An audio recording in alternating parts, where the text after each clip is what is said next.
Assalamualaikum warahmatullahi wabarakatuh. Perkenalkan, nama saya Najwa Aulia Hashim dari kelas 12 IJ 2. Pada video kali ini saya akan mempresentasikan mengenai sistematika surat lamaran pekerjaan. Pada presentasi kali ini, pertama saya akan membahas apa sih surat lamaran pekerjaan itu, dan yang kedua saya akan membahas sistematika lamaran pekerjaan. Pengertian surat lamaran pekerjaan.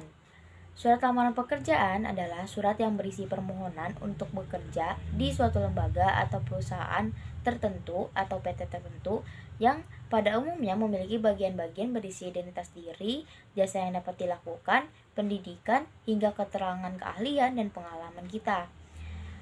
Tak bisa dipungkiri, surat lamaran pekerjaan menjadi satu di antara aspek penting saat sedang mencari atau melamar pekerjaan. Yang kedua, kita akan membahas sistematika surat lamaran pekerjaan.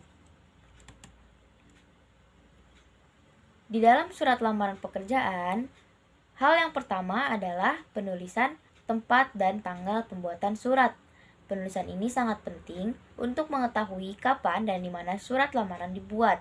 Peletakan tempat dan tanggal ini biasa ada di pojok kanan atas dan biasanya tanpa titik karena bukan kalimat, ditulis tanpa titik karena bukan kalimat. Jadi posisi dari tempat dan tanggal pembuatan surat itu di kanan atas dan tanpa titik karena bukan kalimat. Nih, seperti contoh yang ada pada PowerPoint ini, yaitu Bogor 3 Agustus 2022. Yang kedua yaitu adalah lampiran dan hal. Biasanya pada surat lamaran kita akan menyisipkan berbagai lampiran.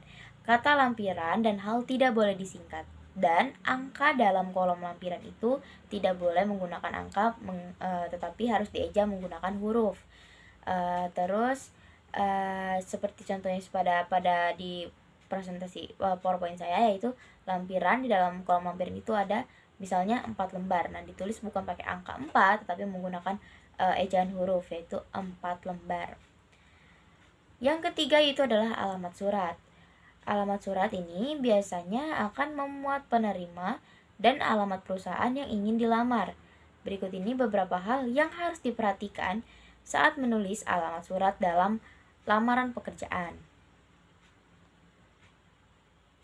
Pertama itu, surat lamaran kerja termasuk surat dinas.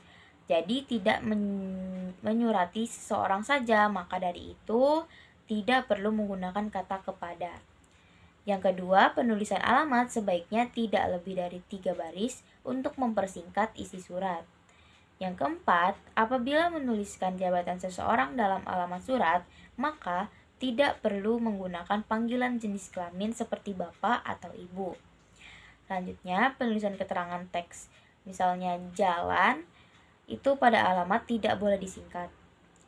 Alamat surat bukan kalimat, maka dari itu jangan menggunakan titik di setiap akhir baris. Itu merupakan syarat atau hal-hal yang harus diperhatikan ketika akan menulis alamat surat pada surat lamaran pekerjaan.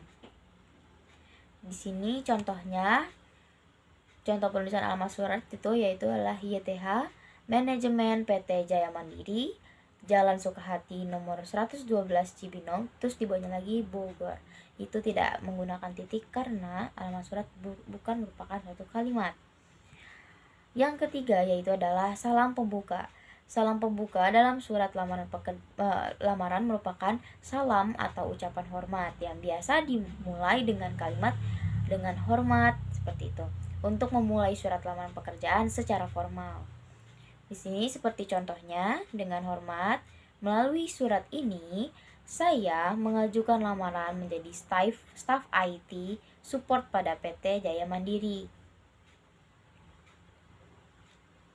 Selanjutnya, yang kelima yaitu adalah alinea pembuka.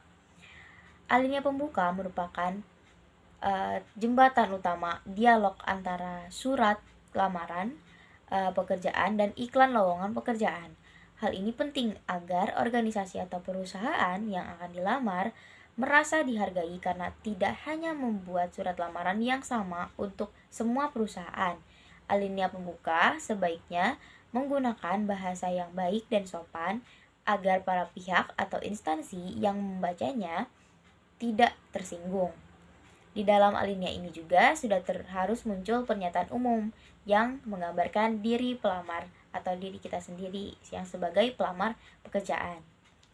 Seperti di sini contohnya, dengan hormat, berdasarkan kebutuhan yang tercantum dalam lowongan pekerjaan yang saya peroleh melalui internet, saya siap untuk bekerja keras dan memiliki kualifikasi yang relevan karena saya baru saja lulus dari Universitas Bidang Keahlian Teknik Informatika. Jadi di sini alinea pembukanya sudah tercantum bahwa dia udah menunjukkan nih dirinya bahwa diri si pelamar kerja itu sudah siap untuk melaksanakan pekerjaan dan dia sudah menjelaskan bahwa dia lulus dari lulusan universitas di bidang teknik informatika, jadi sudah mencakup identitas umum diri si pelamar pekerjaan. Nah, setelah alinea pembuka ini lalu masuk ke isi surat. Nah, di isi surat ini barulah terdapat identitas diri secara lengkap, seperti tanggal lahir, tempat tanggal lahir, nama, alamat, pendidikan terakhir, dan dapat ditambah hal lainnya yang sesuai dengan keperluan melamar. Dalam menuliskan keterangan tersebut, huruf awal kata menggunakan huruf kecil, tidak menggunakan huruf besar. Jadi untuk nama, N-nya itu kecil, tempat tanggal lahir, T-nya kecil, pendidikan terakhir, P-nya kecil, alamat gitu-gitu, itu depannya harus huruf kecil. Nih seperti pada contoh namanya misalnya Budi Jaya, tempat tanggal lahir Denpasar 20 Januari 1997, pendidikan terakhirnya S1 Sistem Komputer, lalu alamatnya di Jalan Ahmad Yani, nomor 1 Denpasar, Bali. Terus di dalam isi surat ini juga termasuk di dalamnya ada maksud dan tujuan. Jadi maksud dan tujuan di sini merupakan keterangan mengenai alasan pengirim atau pelamar untuk menulis surat. Jadi tujuan pelamar ini untuk menulis surat ini untuk apa? Biasanya diberikan alasan-alasannya, seperti saya untuk melamar pekerja segala macam dan sebagainya. Selanjutnya yaitu adalah menyatakan lampiran. Lowongan pekerjaan akan meminta beberapa dokumen persyaratan, biasanya meliputi ijazah, kartu tanda penduduk, hingga pas foto dan sebagainya.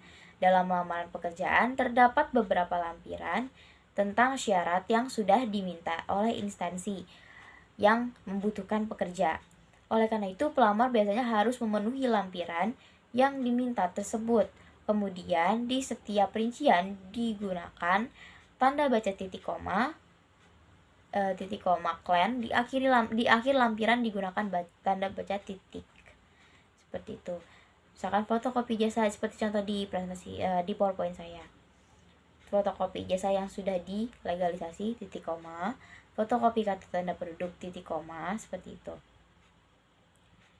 Nah, selanjutnya kita sudah memasuki menuju bagian surat lamaran pekerjaan bagian akhir, yaitu adalah penutup.